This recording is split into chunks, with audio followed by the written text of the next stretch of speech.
Ce que j'aime, et tu vas le voir, je sais pas combien de temps tu vas rester là, mais tu vas te rendre compte d'un truc incroyable. J'ai une période, il y a 1 an et demi, j'étais d'extrême droite, facho, nazi, j'ai eu la totale. Un peu comme toi, je crois d'ailleurs.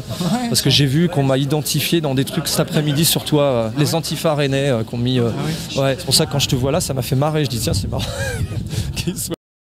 Je pense que je n'aurais pas cette chance. Je suis noir, donc ça serait peut-être compliqué de me qualifier de raciste ou d'être fasciste à la rigueur, et encore, je pense pas, parce qu'on associe cela en général à la couleur blanche, de ce que j'ai pu constater. Moi, à la rigueur, Bounty, mais je vois pas, tu sais, j'aurais aimé avoir d'autres qualificatifs, tu sais, un peu comme le mec qui a différents grades et qui se retrouve être à l'armée, tout ça.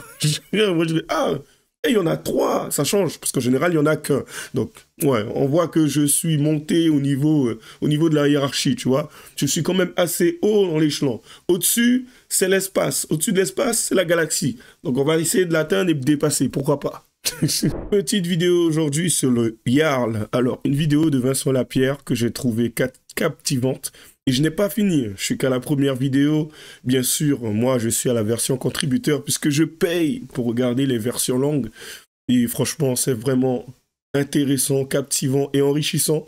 En fait, déjà, ne serait-ce que le Jarl, quand tu l'écoutes parler, même de la façon dont il gère les entrées, c'est-à-dire les différentes personnes qui se présentent pour pouvoir aller festoyer, s'amuser, se divertir dans sa boîte de nuit, c'est juste la façon dont il parle de l'être humain, de l'homme, des personnes qui rentrent, la façon dont il gère, ne serait-ce que la sécurité, ce qu'il met en place pour faire en sorte de maximiser l'efficacité de cette même sécurité. En fait, c'est juste captivant. C'est vraiment... En fait, ça semble être quelqu'un qui s'est intéressé à l'homme, mais beaucoup plus que ce que je peux entendre d'habitude. Et c'est intéressant. C'est intéressant.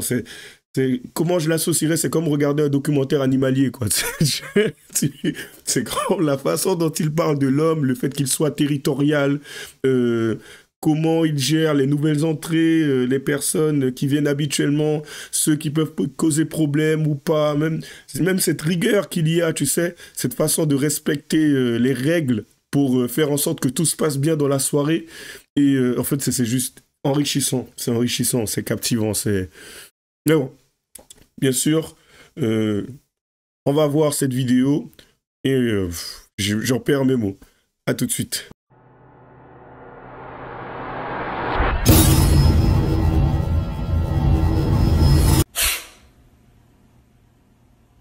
Allez, on commence sans plus tarder. C'est parti. Faites-moi ce plaisir. Pas de soucis. C'est des clients qui m'ont dit que c'était la boîte la plus safe de Rennes. On fait tout pour, en tout cas. Voilà, c'est là-dessus que j'ai travaillé, moi, sur les réseaux sociaux. En fait, quand je suis arrivé ici, c'était un peu très compliqué sur la dalle. Alors là, c'est très calme, c'est tranquille, c'est safe. J'appelle ça maintenant une zone pacifiée. C'est vraiment mes propos. J'en ai pas honte parce que c'est ce qui se passe. Quand on est arrivé ici en 2021 à la direction avec ma femme, ici, j'avais 3-4 points de deal. Et j'avais à peu près 20-25 MNA à courir sur la dalle et à tabasser les clients pour prendre leur portable et leur portefeuille. Et très vite, j'ai compris qu'il fallait trouver des solutions pour protéger les gens, en fait. Donc on a fait ce qu'on a pu. C'est-à-dire que la première année, en 2022, on a utilisé le système police. À chaque fois qu'on attrapait des gens, on appelait la police. Au bout d'un an, on a abandonné parce qu'on s'est rendu compte que ils étaient libérés dès le lendemain, parfois même la nuit même. C'est pas de la faute de la police, la police intervenait, mais après, tout ce qui est justice, garde à vue prolongée et tout ça, ça fonctionnait pas. Quand on voyait les mêmes mecs, soit le soir, soit le lendemain, j'ai dit il faut qu'on change de méthode. En 2023, là, c'est là qu'on a beaucoup parlé de mon travail. Quand on a vu que la police, ça fonctionnait pas, ou en tout cas la justice ne nous suivait pas sur les actions, c'est pas de la faute non plus de la justice, il n'y a plus de place en prison. Donc à partir de là, de toute façon, même si on leur attrape 15 mecs par nuit, ils savent pas où les mettre, donc ils les remettent dehors. En 2023, j'ai très vite compris que les points de deal qui s'installaient autour de l'établissement, ils détestaient les MNA. Les dealers détestent les MNA parce qu'en fait, pour leur business, c'est un peu galère. Ils veulent que tout soit nickel, tout soit tranquille, pas de voleurs dans leur entourage. Alors je me suis entendu avec différents gérants rennais pour placer des points de deal et dire on fait un échange. Vous avez des endroits où vous pouvez vous mettre et ensuite, quand il y a des MNA, vous nous les faites partir. Ça a fonctionné super bien pendant presque 1 an. On n'avait aucun problème. Les dealers se tenaient bien, ils respectaient les endroits où je leur demandais de se mettre. Et les MNA restaient pas parce que la guerre entre dealers et MNA, c'est les dealers qui gagnaient. Et puis ça a bien fonctionné jusqu'à, on va dire, fin 2023, début 2024, où là, il y a eu une modification d'emplacement de gérants sur Rennes. Il y a eu des gens qui sont arrivés de Paris, de Marseille, là, ça a fait la une des journaux parce que il y a eu des tirs sur Morpas, sur Villejean, Clenay, enfin voilà, il y a eu plein d'endroits, le Blône. Les dealers sont venus disputer les points de deal des... Ouais, les dealers sont allés dans leur quartier et ça s'est répercuté aussi chez nous. C'est-à-dire qu'on se retrouve avec des dealers blessés sur notre secteur. On se retrouve à même soigner des dealers, quoi. On a eu des cas où les mecs ont pris des coups de couteau et tout, on se retrouve à les soigner, quoi. Parce qu'ils vont pas à l'hôpital, ces gens-là. Et là, j'ai dit aux gars, on n'a plus le choix, il faut qu'on change de méthode. C'est de faire partir également les dealers. Parce qu'on n'avait plus les mêmes, on n'avait plus ceux avec qui on avait négocié, on avait les nouveaux. Et les nouveaux étaient beaucoup plus durs, beaucoup plus violents, beaucoup plus dans l'agressivité. Et donc on a fait partir les dealers. Ça a pris, on a eu 6-8 mois de belle guerre. Je dis guerre parce que c'est des moments de guerre. On part sur la dalle, il faut se battre avec les mecs, ça part vraiment en live. J'ai montré des vidéos, j'ai mis ça en ligne. C'est là qu'on a beaucoup parlé de mon travail. Et maintenant, depuis à mars 2024, la place est safe. On n'a plus personne. Et la sécurité, c'est délirant. En fait, on se rend pas compte, mine de rien, mais c'est un travail... Enfin, je l'entends parler, mais déjà la façon dont les choses s'emboîtent, tu te dis, mais c'est un travail titanesque. Parce que là, il en parle, il te montre juste une succession d'événements qui se sont passés, mais ces événements-là ont duré un nombre de temps. Et lui, il a dû composer avec ces divers événements, ces diverses choses qui se sont mis en place, que ce soit les dealers, que ce soit les mineurs non accompagnés, que ce soit les gérants, c'est-à-dire composer avec, essayer de s'entendre pour faire en sorte que les mecs soient posés dans un certain endroit. Et le fait que les mecs respectent ça, donc c'est toute presque une institution à mettre en place dans la ville. Tu vois le truc? Donc en fait, c'est pas n'importe quoi. En fait, j'ai presque envie de dire, il a limite joué presque le rôle d'un maire, en fait. Ça devrait être le maire de Rennes, quand j'y pense. Parce qu'en vrai, il a tellement... Et encore bon, tu me diras, un maire, c'est beaucoup plus que ça, il doit gérer les infrastructures ou autre et tout. Ben, tu me diras, mais il y a aussi la sécurité. Et j'ai envie de te dire que son but dans tout ça, ça a été de faire en sorte, de base, il me semble que c'était la base, c'est de faire en sorte que la boîte de nuit puisse quand même bien marcher et qu'elle soit sécure pour les personnes qui viennent s'amuser. C'était juste ça, la base. Tu vois le truc? Il n'avait pas trop à se casser la tête, à aller chercher à faire en sorte de disséminer les groupes dans un certain coin ou autre. Il n'avait pas à faire tout ça, c'est juste faire en sorte de sécuriser. Mais le problème, c'est que forcément, il y a des liens à causalité. Si tu ne règles pas un problème et l'autre problème qui est en lien avec et l'autre problème qui est en lien avec et ainsi de suite, ben à un moment donné, tu es plutôt limité et c'est un peu comme si... C'est un peu comme si tu avais un ruisseau et que tu avais deux petits barrages, on va dire, plus ou moins malades, handicapés, deux petits barrages qui tiennent à peine, tu vois, et qu'en fin de compte, tu te dis, bon, ben, de toutes les façons, les 3 barrages qu'il y a feront en sorte que l'eau ne passe pas. Mais le problème, c'est que ces barrages-là, dans ces barrages, il y a des trous, et l'eau passe et s'infiltre par les trous. Et à un moment donné, qu'est-ce que ça fait? Ben, l'eau finit par passer. Au début, c'est tout simple, c'est pas grand-chose, donc tu gères, quoi. Et à un moment donné, ben, le problème, c'est que le barrage, il s'érode petit à petit, il finit par casser le premier, le deuxième, le troisième, et voilà, ça se déverse.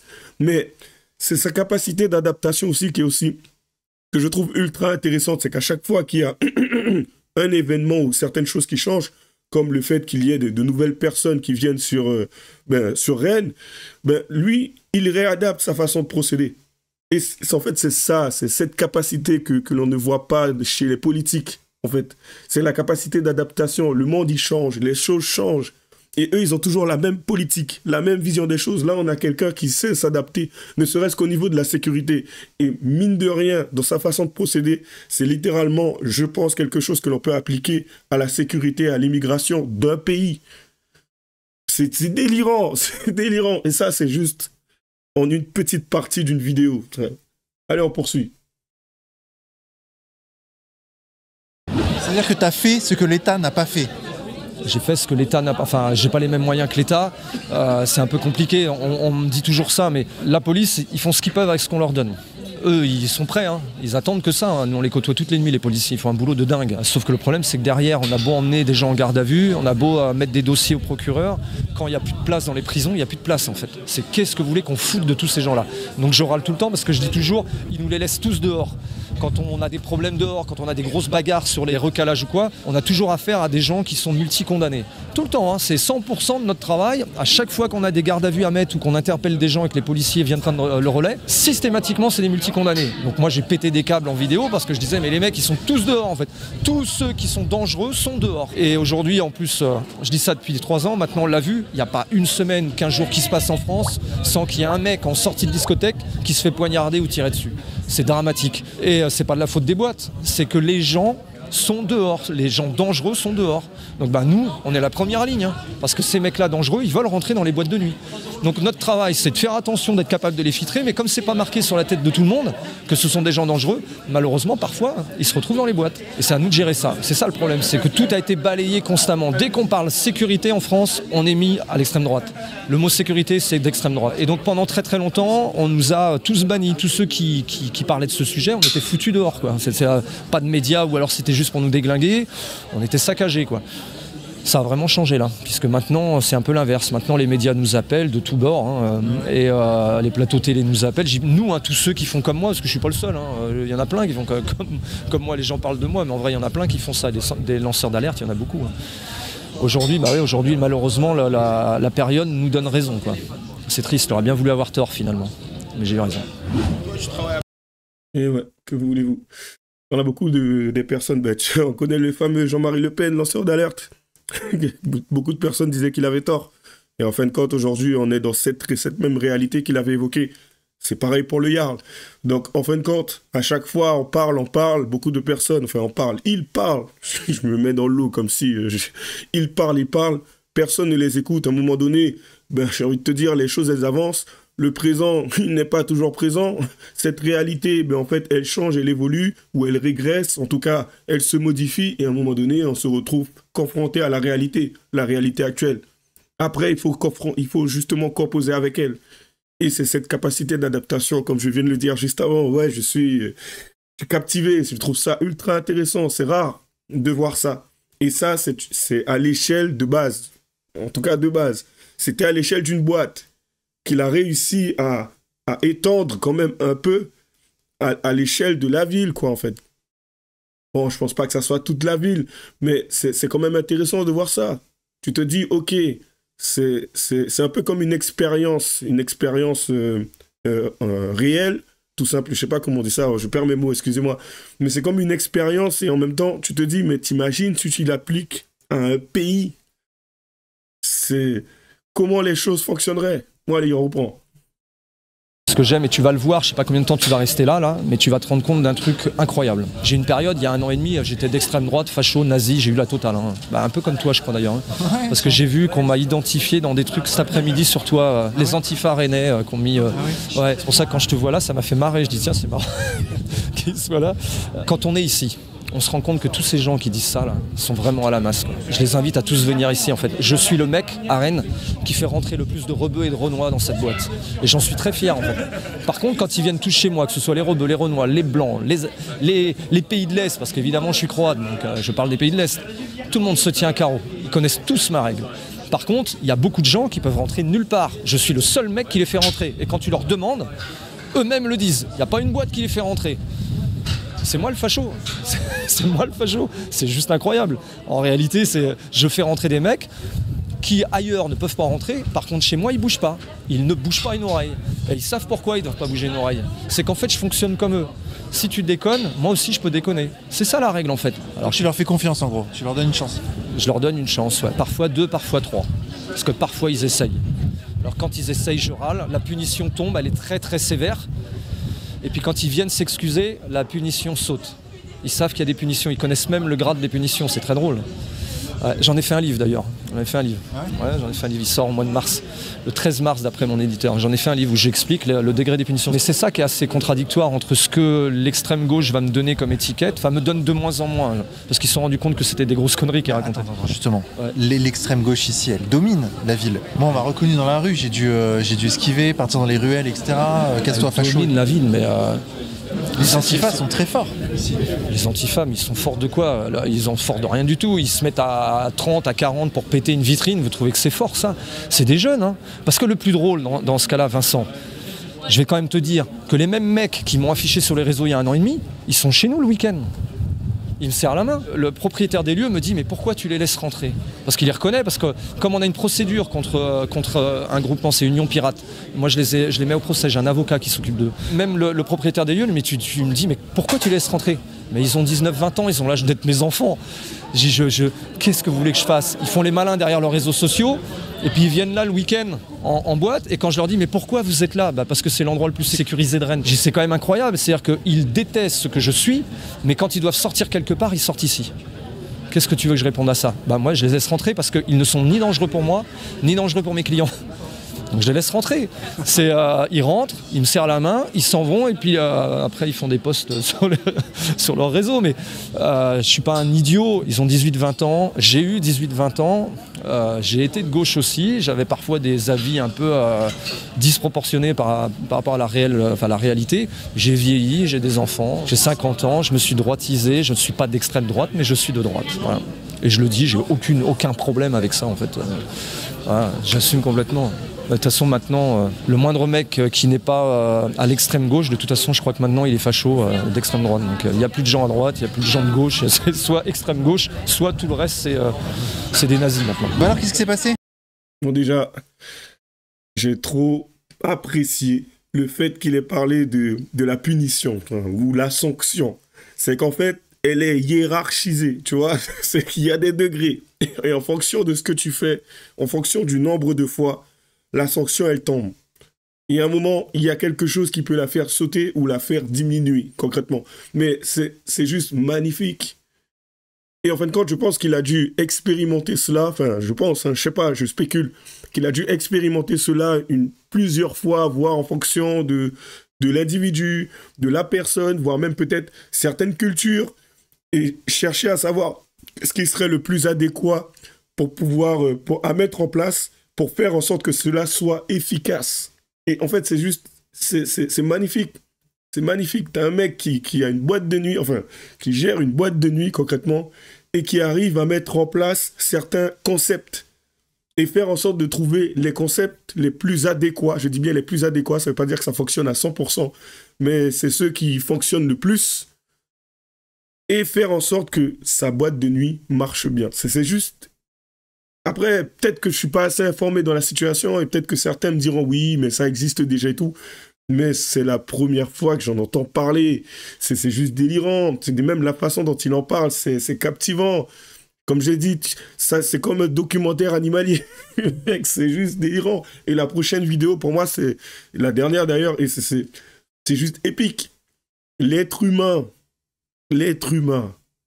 et son espace, c'est waouh.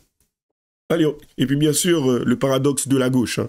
Comme vous avez pu le constater, les mecs, à un moment donné, ils en ont contre le Jarl, parce qu'apparemment, ils le considèrent d'extrême droite. Bon, de toute façon, à partir du moment où tu mets un pied devant l'autre et que tu sembles ne pas le faire comme la gauche le fait, c'est bon, tu es catégorisé de personnes de droite, d'extrême droite, de fascistes, race. Bon, vous connaissez déjà tout ce qui est en East. Et du coup, à un moment donné, vous êtes censé vous faire du mourant. Vous êtes censé tout simplement commencer à réfléchir, à vivre dans la crainte. Mais en fin de compte, ce n'est pas son cas. Et de plus, voyez l'homme, il est impartial. Il fait son taf, il sait rester professionnel. Son seul problème, c'est de savoir si la personne représente un danger dans la boîte de nuit ou pas. Si ce n'est pas le cas, qu'il ait des frictions avec cette personne ou pas, tu peux rentrer. Et ça, pour moi, c'est juste magnifique. C'est exactement le genre de choses que l'on attendrait concrètement d'un gendarme, d'un policier, enfin de n'importe quelle personne qui représente les forces de l'ordre. Et c'est juste délirant de le voir, en tant que gérant de boîte de nuit, appliquer ce genre de choses. Il pourrait en profiter et tout de par son statut, de par son pouvoir, mais ce n'est pas le cas. C'est magnifique. C'est magnifique. Allez, on poursuit les dernières vidéos. Moi, je pourrais pas faire ce que tu fais. Hein.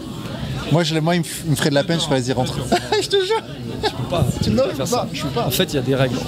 Sur une soirée, on va rentrer 1000 personnes. D'accord ? Bon, pas ce soir parce que c'est les trans-arènes. Mais normalement, on rentre 1000 personnes. Quand tu rentres 1000 personnes, je vais te faire visiter la salle. Tu vas comprendre ce que je fais. C'est sur un fil rouge, constamment. Quand je dis qu'une discothèque ressemble à un pays, je peux pas dire mieux. Chez nous, on a 3 salles. Une salle hip-hop, une salle généraliste et une salle techno. C'est-à-dire que j'ai 3 publics, mais complètement différents, qui peut, même pour certains, se détester hors de l'établissement, pour certains. Et moi, je dois choisir 1000 personnes sur une nuit qui va rentrer à l'intérieur et qui vont tous s'entendre durant 6 heures. La première chose importante, c'est qu'ils doivent respecter toutes nos règles de bonne tenue. Et ça, on doit déjà le sentir à l'entrée. On doit se dire, voilà, est-ce que lui va le tenir ou pas tenir? Deuxième chose, quand tu as 1000 personnes, il faut que sur les 1000, tu en connaisses au moins 80%, parce que c'est un château fort ici. C'est comme une maison. Est-ce que tu ferais rentrer des inconnus chez toi? Non, si c'est des inconnus, ils ne rentrent pas chez toi. Donc nous, quand on a des inconnus, c'est au compte-gouttes. Mais vraiment au compte-gouttes. C'est-à-dire que c'est pas 300 par soir d'inconnus. Si tu fais ça, tu as la guerre dans la boîte. Hein. C'est la guerre, c'est humain. Je suis un passionné d'anthropologie. Quand tu réunis plein de gens différents au même endroit, chacun veut une partie de sa zone. Oui, bien sûr. Toujours, c'est humain. Il n'y a rien de raciste là-dedans. Quand je dis ça dans mes vidéos, les gens disent raciste, facho, mais arrêtez de m'emmerder avec vos conneries. Lisez, apprenez, intéressez-vous à 70 000 ans d'histoire humaine. C'est tellement passionnant. Moi, je les aime tous. J'aime tous les humains, moi. Par contre, il y a une chose que j'ai compris chez les humains, c'est que quand tu réunis trop de gens différents, à un moment donné, tu as toujours certains humains qui veulent prendre le pas sur les autres humains. Il y a toujours des forts et des plus faibles, et les plus faibles se font bouffer. Ça a toujours été, on n'y peut rien, c'est comme ça. Alors moi, avec ça, je dois composer. Donc quand les gens rentrent, ils doivent comprendre que finalement, le fort, c'est mon équipe. C'est nous les forts, on est les lions de la soirée. Et ils vont devoir respecter toutes nos règles parce qu'on va les réunir. Et on y arrive. La deuxième chose, c'est le comportement, la façon d'être dans l'entrée, comment tu es. C'est-à-dire que si déjà tu les connais pas, premier tri. Je connais pas. Là, ils arrivent, ils sont nombreux. Je les connais pas. Ils ont l'air très gentils, très sympas, mais ils ne pourront pas rentrer. Je ne les connais pas. Donc comme je les connais pas, ils peuvent pas rentrer. En même temps, on pourrait te répondre, je me fais leur avocat, comment tu veux les connaître si tu les fais pas rentrer? J'ai pas envie de les connaître pour le moment. Moi, je vais venir le plus de 10 fois ici. Et vos sécurité me connaissent très bien. Ils ont fait 2 heures de route. Hein. C'est vrai, ils me l'ont dit hier. Ils ont déjà essayé hier. La vraie question qu'ils doivent se poser, c'est pourquoi il n'y a aucune boîte qui vous fait rentrer ce soir et hier? Hier, ils ont pas fait rentrer. Non, parce qu'ici, il y a 3 salles. C'est pour ça qu'on aime bien. La semaine, on bosse. Le week-end, on aime bien pour profiter. On est là-bas, on n'est pas rentré. Ils rentrent nulle part. N'importe où ils vont aller, ils ne sont pas de Rennes, ils ne sont pas du coin, ils vont pas rentrer en fait. Alors c'est horrible, je sais que c'est horrible, mais c'est pas de leur faute, mais c'est pas de la nôtre non plus. C'est-à-dire que tous les portiers de France font la même chose en fait. Et tu vois, mes physios, quand ils connaissent pas, ils disent je vous connais pas, allez sur le côté. Et parfois, en fonction des soirées, on va dire tiens, il y en a peut-être un qu'on connaît, on va tenter avec un de plus. Pas 2, pas 3, pas 4, hein, juste un. Et on tente, et on voit ce que ça fait. Si ça se passe bien, peut-être que la fois d'après, on en rajoutera un. Mais on fait jamais 1, plus 2, plus 3, plus 5, plus 10. Tu sous-entends qu'il faudrait que la France soit gérée comme ça? Ah bien sûr, ouais. Comment ça se passe dans les autres pays? Ça se passe comme ça et personne ne les traite de fachos, ils ont raison, tu fais attention, c'est normal, tu vas pas faire rentrer tout et tout le monde pour aucune raison valable. Déjà d'une parce que les pauvres, c'est dramatique ce qui leur arrive. Je peux parler des migrants à Rennes. Hein. Les migrants à Rennes, ils sont réunis dans un champ, ils ont des toiles de tente, il n'y a plus rien pour eux en France, il n'y a plus rien et on continue à les faire venir. Ils rêvent d'un pays magnifique et quand ils arrivent ici, ils ont un pays complètement déglingué. C'est même honteux, c'est inhumain de faire ça. On n'a pas mieux que chez eux. Alors si on n'a pas mieux que chez eux, qu'est-ce que je vous dis? Qu'ils attendent, on n'est pas prêt là. On n'a plus rien. Il n'y a plus d'argent, c'est fini en fait. Les aides, c'est catastrophique. On ne peut plus rien faire. Donc remettons un entonnoir à tout ça en fait. Mettons un entonnoir et attention, on doit faire venir des gens de partout, mais choisissons qui on va faire venir en fait. Alors vous qui venez d'Afghanistan. On va s'arrêter là. Du coup, vous avez entendu l'homme. Je suis du même avis. Franchement, je suis du même avis. Je ne comprends même pas pourquoi... Enfin, je comprends, bien sûr que si, je comprends, mais comment les choses ne semblent pas être aussi claires pour les autres, alors que ça l'est pour une personne qui se contente de gérer une boîte de nuit, quoi. C'est à un moment donné, tu te dis, peut-être qu'on n'a pas voté, élu les bonnes personnes. Peut-être qu'en fin de compte, un citoyen de boîte de nuit aurait largement fait l'affaire, tu sais, ne serait-ce que pour... l'immigration et la sécurité en France métropolitaine, mais enfin... Comme d'habitude, lâchez les j'aime pas, les commentaires, les liens seront dans la description. Bonne chance à nous, à la prochaine.